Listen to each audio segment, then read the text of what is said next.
Okay, spraying some beans today. Actually, this is the last 10 acres I got to do for a while. This is finally taking any pressure, or taking all the pressure off.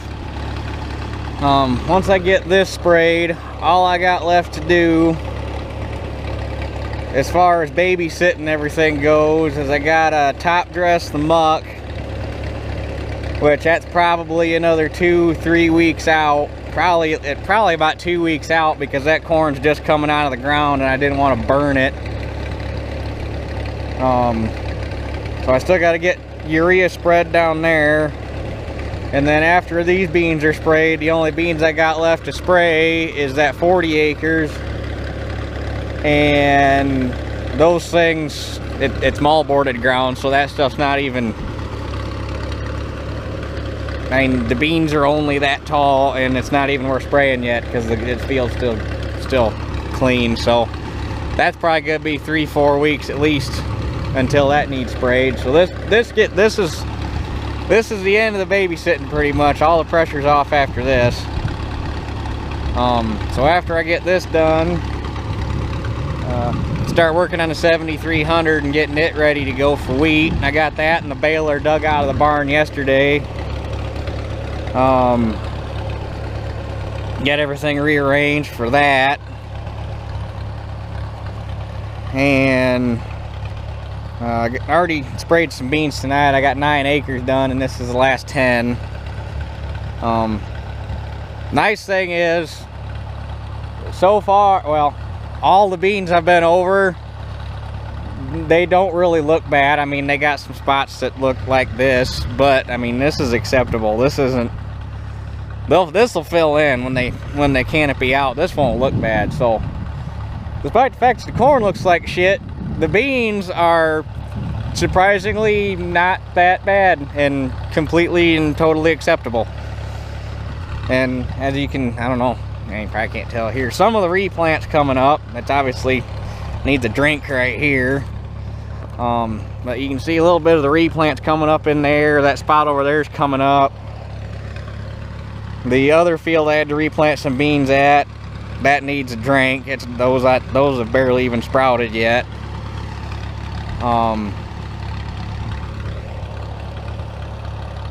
But man, the corn must have started taking up some nitrogen in the last couple days, because since I spread it, the stuff I've been driving past is starting to green up, get a little darker. So apparently it's getting a hold of some of that urea. The dews we've been having in the morning must have been pushing some of it in the ground. So, and now we got a pretty decent chance of rain Saturday night, so we might be looking pretty good. Things are starting to look up a little bit. Corn still looks like shit because it's all uneven, but we're starting to not look as bad, I don't think. It's still not great, but it's not as bad. So, and while this thing's sitting here agitating because I had a long drive to get back here, because I had to drive all the way down to Indiana to start, and then I drove clear out north of town, and then I ended up here. So I drove 14 miles, 15 miles so far tonight.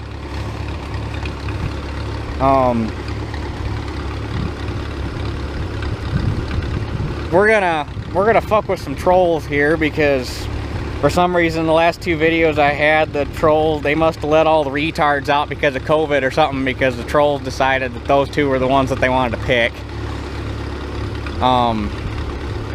But anyhow, first thing that they bitched about, oh, you're going too fast. I had a bunch of guys, or not a bunch, I had like 2 or 3 guys say that. Okay, we're gonna have a little lesson on spraying.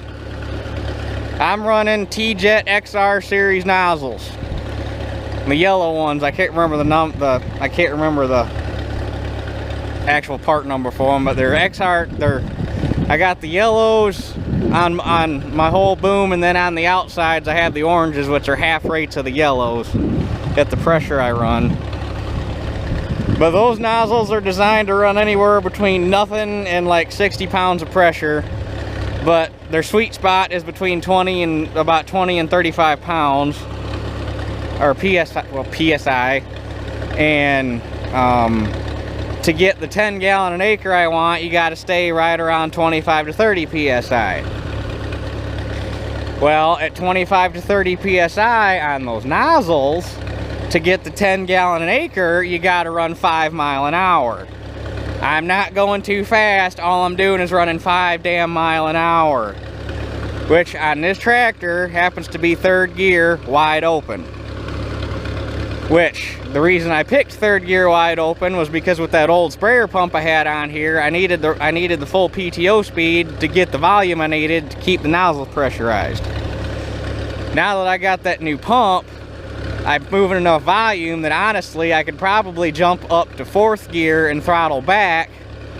But when that sprayer's all the way loaded and you start pulling hills, you run out of ass. So it's better to stay in 3rd gear, keep your RPMs up, and that way you're not going to run out of power when you start pulling hills when the sprayer's all the way loaded. So, too fast is apparently 5 fucking miles an hour. Now, the other thing that the idiots decided to pick out, and you can tell that it's the fucking morons that don't have a fucking clue about any of this shit. I had a bunch of guys talking about the boom bounce. Now, before I go too far, I had one guy that brought it up that he was honest to God, and I can't remember his name, I should have went and looked it up, but he was honest to God, he was polite about it, he was just, you could tell he was honestly trying to be helpful, and he talked about how the boom on his sprayer was built, and that was perfectly fine. He was polite about it, he wasn't an asshole in any way, and if he sees this, I'm assuming he'll know who I'm talking about. The other guys were just complete fucking idiots. So, yes, this thing bounces like a motherfucker, but the booms are sprung. That's a spring. That's the boom suspension. Now, the reason that these booms bounce so bad is because the center section is rigid mounted. That's the way this sprayer was built. That's the way all these older sprayers were built since the beginning of time. And the reason that they bounce so bad is because pipe booms have no mass to them. When you have no mass, it doesn't take a whole lot to accelerate it.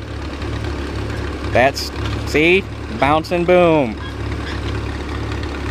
And you should have seen it before when I first got the sprayer, because when I first got the sprayer, the springs that were on here were bigger. These were bigger than these breakaway springs. They were probably, I don't know, about yay big around with the same gauge wire, and they looked like something you'd find on a boxcar suspension. They had no give to them whatsoever, and I shit you not, if you caught a bump, these booms would end up clear the hell up here. And I played with 4 different sets and styles and strengths of springs, and these are the ones that I finally decided on because they made them float more than bounce.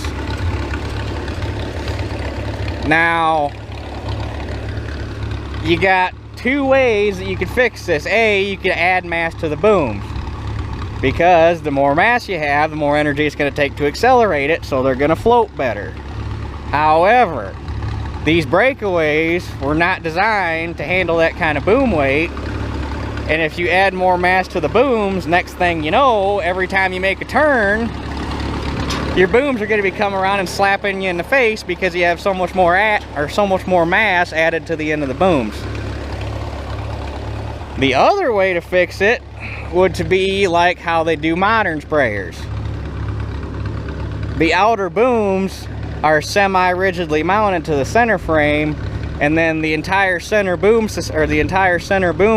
module is mounted on its own suspension so that the entire boom floats independently of the sprayer, which with a fair bit of fabrication and some engineering could probably be done to this. Or I just hold out and buy a bigger, better sprayer, which is what I want to do. So, and the other thing is, it gets worse as the sprayer gets empty. They float better when the sprayer is completely full because the tires have more give to them. However, if you let enough air out of the tires so that they don't bounce as bad when the tank is empty, then they don't support the tank when it's full, and you're going to debead the tires. So, long story short, it is what it is. There's nothing you can do about it.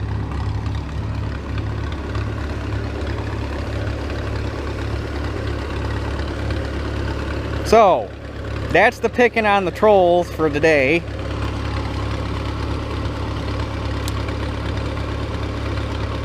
Yep. I think I was going to say something else, but hell if I can remember what it was. So, anyhow, I think that's agitated long enough, so we're going to give her hell.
The hose. Put a hole in it right there. But I don't think I lost anything, so we're good.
I don't know if I'm going to be able to get close enough for you to see them, but I found something you don't get to see every day. If you can see them running right up in there, I got 3 little baby killdeer running around out here, which, if you don't know, are the most annoying birds in the world. You can hear, must be the mom or the dad over there somewhere. Yep, right there. Probably the mom. Yeah, now there's one there. There's one there. There's 2 adults, and then, yeah, the babies got away from me. Normally you see the adults all the time. I've never actually seen babies. Don't know where they went.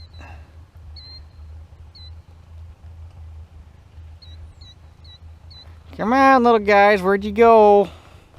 Little fucking annoying brown and white fuzzballs. They must have went over there. But anyhow, one of them's probably not going to be feeling too good because I was spraying. And I came out here and was turning around on the end. And I saw the 2 and I avoided them. Well, I didn't know that there was a 3rd one, and he tripped and fell, and I ran right over him with the boom. So he might not, or it might not be feeling too good in the morning, unfortunately. Wasn't on purpose, swear to God. But anyway, and as far as that hose goes, that was a 5-minute fix. I had Dad bring me down a screwdriver, and I pulled the hose off and clipped it off with my pocket knife right behind the hole and stuck it back on, and away we went. We're gonna have to look at replacing that hose. But that's the last of the beans that need sprayed as of right now. I'm gonna say probably gonna be another at least 2 weeks before that big field needs sprayed. So might even take the sprayer back over to my house and put it in the barn so the sun's not baking on them hoses for no reason. But anyhow, I guess that is it for this one. We'll catch y'all on the next one.